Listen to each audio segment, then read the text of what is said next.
Hello everyone, welcome back to our channel. आज का जो विषय है वह है सर्वनाम के भेद। तो आज हम जानेंगे कि सर्वनाम कितने प्रकार के होते हैं और इनका प्रयोग किस स्थान पर किया जाता है। सर्वनाम क्या होते हैं ये हम मेरे पहले के वीडियो में जान चुके हैं। सर्वनाम संज्ञा के स्थान पर प्रयुक्त होने वाले शब्दों को कहा जाता है। ऐसे शब्द जहाँ पर किसी का नाम ना आकर उसकी जगह वह, तुम, मैं आदि शब्द प्रयोग किए जाते हैं, इन्हें सर्वनाम कहते हैं। ठीक है, जैसे यहाँ एग्जाम्पल दे रही हूँ मैं आपको। उदाहरण के लिए रमन खेलता है, तो इसमें रमन शब्द जो है संज्ञा, लेकिन अगर हम कहें वह खेलता है तो वह होगा सर्वनाम। सर्वनाम के कितने भेद होते हैं? सर्वनाम के 6 भेद होते हैं। पहला, पुरुषवाचक सर्वनाम। किसी भी प्राणी पुरुष का बोध कराने वाले शब्द पुरुषवाचक सर्वनाम कहलाते हैं। पुरुषवाचक सर्वनाम के 3 भेद होते हैं।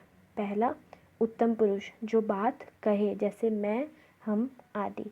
दूसरा, मध्यम पुरुष जिसकी बात की जाए, तुम, तू आदि, जिससे हम बात करते हैं। अन्य पुरुष कोई अन्य, वह, वे आदि।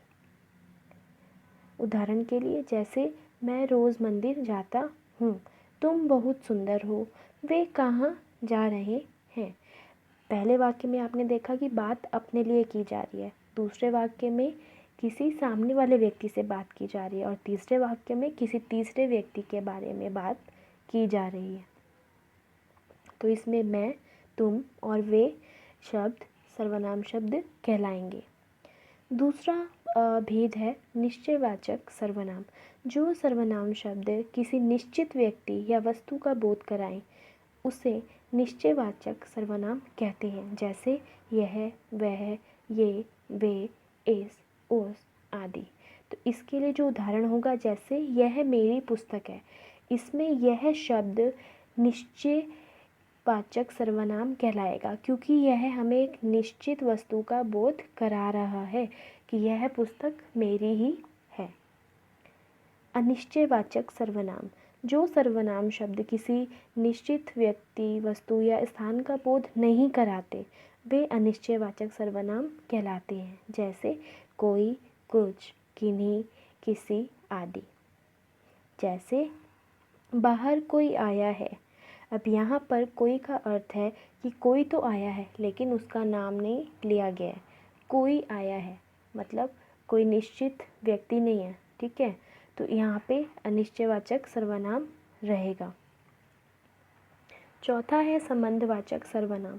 जो सर्वनाम शब्द वाक्य की 2 बातों में संबंध बताते हैं, उसे संबंधवाचक सर्वनाम कहते हैं।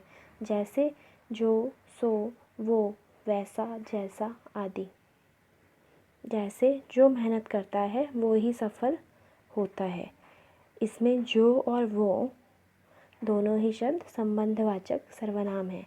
जैसा, वैसा, जो, सो, ये शब्द संबंधवाचक सर्वनाम कहलाते हैं। 5वां भेद है प्रश्नवाचक सर्वनाम। जिन सर्वनाम शब्दों का प्रयोग प्रश्न पूछने के लिए किया जाता है, उन्हें प्रश्नवाचक सर्वनाम कहते हैं। जैसे कौन, क्या, किसे, किसका, कहाँ आदि। उदाहरण के लिए तुम कहाँ जा रहे हो।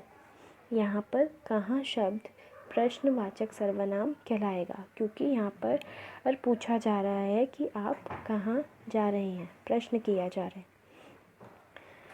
छठा रूप है निजवाचक सर्वनाम। जिन सर्वनाम शब्द का प्रयोग कर्ता के लिए किया जाता है, उन्हें निजवाचक सर्वनाम कहते हैं। कर्ता मतलब ऐसे शब्द जिनका प्रयोग हम अपने खुद के लिए करते हैं।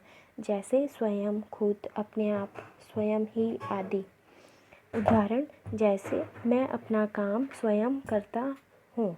तो यहाँ पर अपना काम स्वयं कौन कर रहा है? मैं कर रहा हूँ। किसका काम? अपना काम। तो अपना शब्द निजवाचक सर्वनाम कहलाएगा। धन्यवाद।